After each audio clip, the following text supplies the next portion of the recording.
Hi, and welcome to Allergic Reaction. This episode is about how to attract attention in the attention economy in one of the toughest places to attract attention. It's also about the meaning of life. And as with everything in this series, there's an accidental nature to it. We didn't set out to cover the attention economy. We didn't set out to find the meaning of life. We went to the old zoo looking for clues to the future. We met Grandy, and now we're with Grandy in a totally different scenario. If Wednesday Adam had a best friend that wore colors, this would be... If Wednesday Adam had a best friend who wore colors, this is the look. This is it, yeah. This is the look. I love it. Oh, The last time we saw you, both of you, was at the zoo. You were tourists into This this is the ruin. person you should talk to about the future. Oh, really? She's designing it. Oh, this is the future? This is an allergic reaction. Yes. And this is an allergic reaction. And now, Grandy, you're here for work. I am here for work. You're here for we're work. doing this show with the Metropolitan Fashion Week at the Museum of Illusion. So it's like a fashion presentation. It's not a runway show, but you get up close and personal with the models and the outfits. So has the public seen this yet? Is this its first kind of outside of the on Yeah, TV? so it's been on TV. The public would have seen it that Okay. way, but outside of the studio, no. Okay. First. All right, so we're gonna take a little stroll. And Great.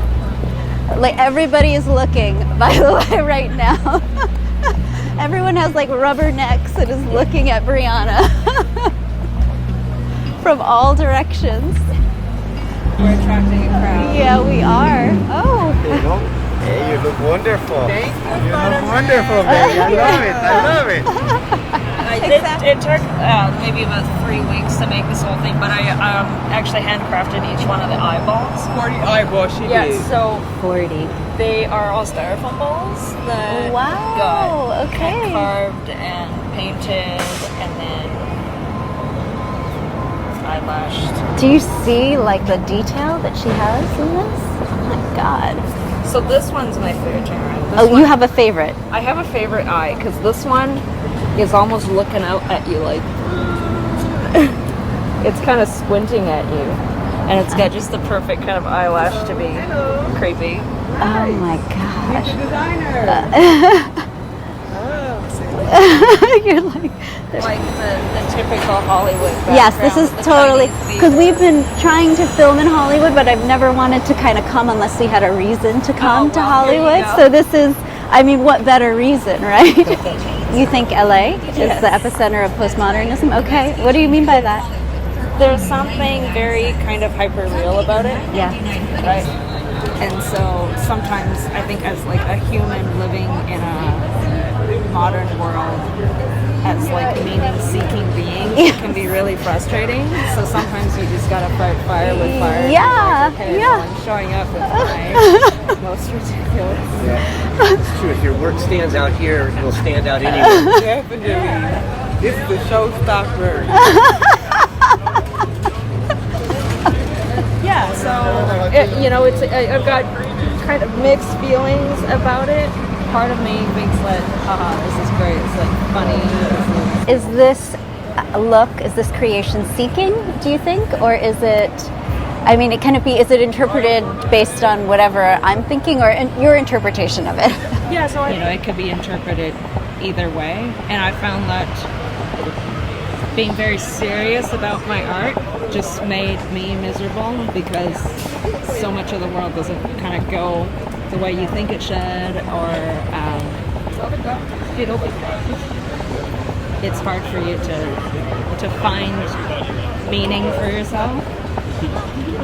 And so sometimes you just gotta go, like none of this makes sense, let's just have fun with it or highlight it. Yes, because it is a spectacle. It right? is, yeah. And then So it's like so, and then that's what I was saying about Los Angeles. This is a town of spectacles, and we live our lives on spectacles now. News cycle run on eyeballs, and Instagram runs on views and engagement.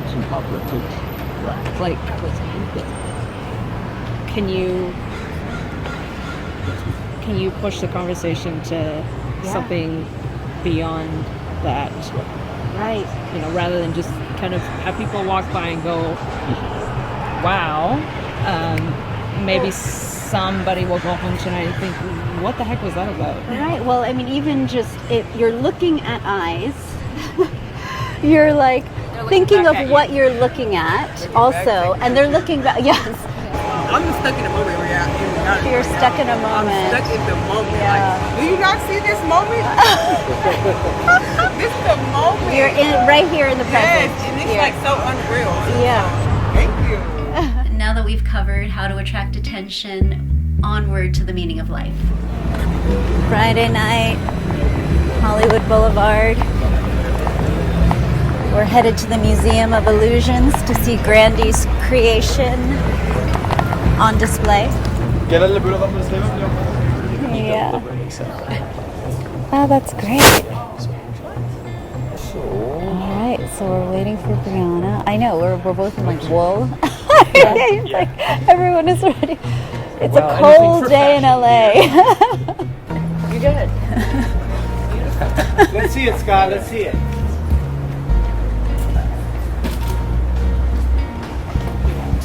I feel like I need to take my camera out and just.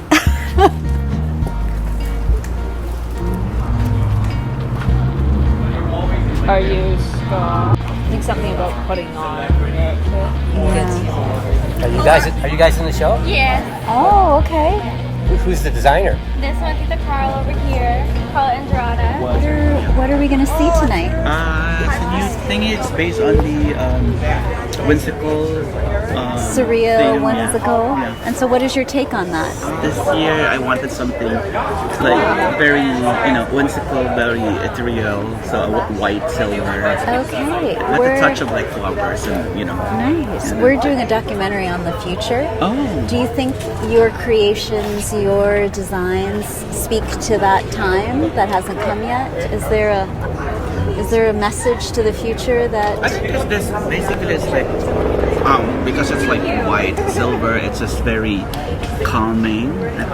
Not necessarily a peace relations, But the ability to stand still when everything around us is kind of crazy at the moment. we need it. We need the calm. Yeah. Okay, I like that message. Okay, nice to meet Look you. for your show. Yeah. Thank you.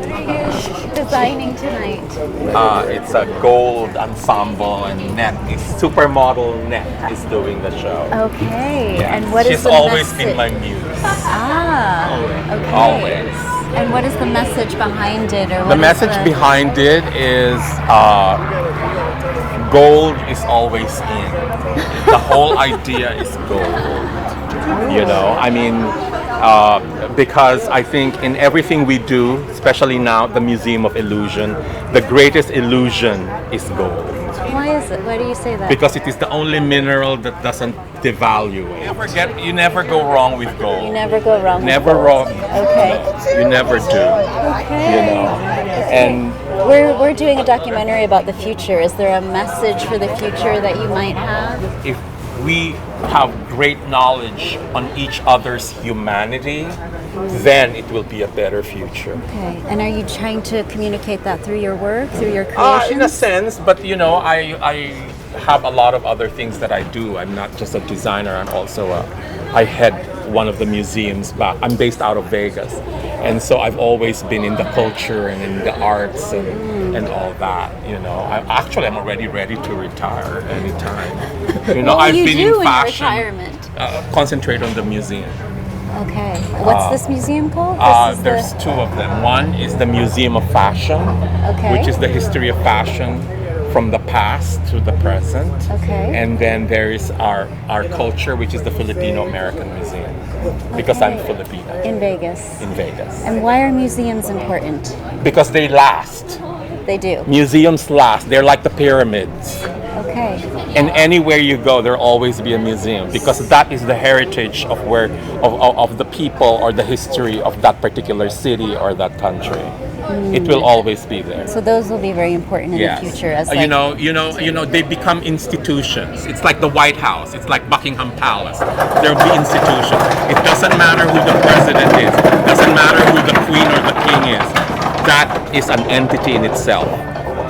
So whatever scandal you see from the royal family today, it has nothing to do with Buckingham Palace. Buckingham Palace remains pure. That's why it's very important that, you know, especially you're very young, you know, you know, eventually you're doing all this. This has to, it has to bear fruit, or else it doesn't make sense. Why are you doing a documentary of? Where does it show? Who are your audience? What are you trying to say? What are you trying to make people realize by showing this? By documenting something that can live maybe in your Exactly. archive. So 100 years from now, Right. They will know. they will know. You will be what, 90, and then they will see what you've done at this age. And I think that is very important, because you know what? There's no such thing as rewind in life. No, there's not. Life is a one-way trip. There's no rewind. So the time that you waste will never come back. And the opportunities and the possibilities that that particular moment could have brought to your life will never come back. Never come. There's no rewind. There's no rewind. Is there? Oh, stop. Let's rewind. Can't do that. Thank you. It's true. All right, I believe you. Yeah, because the thing is, here you are sitting there, you know, in your deathbed, and you say, you know what, I had the opportunity to do this when I was 12. I had the chance to do this opportunity when I was 30. You know, I had the opportunity to do this when I was 50, but I didn't do it.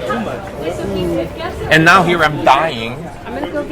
Which you know that's the end. You know the end. And that's what I'm saying. So there is a saying, regret not what you did, but what you didn't do. There is something in the English word, in the English dictionary and vocabulary that says motivation.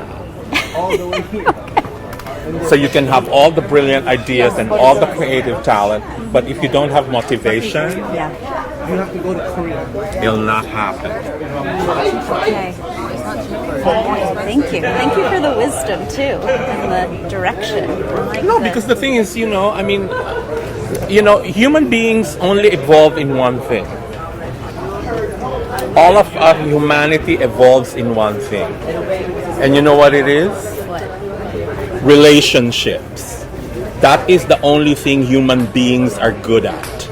Is relationships. Your relationship with your family, with your husband, with your children, We're with good at your that? pet, with your nature, with the earth, with the universe. We're the only ones who could do that. Don't I make sense? You do make sense. You do make sense. Honey, I'm old enough to be your grandfather.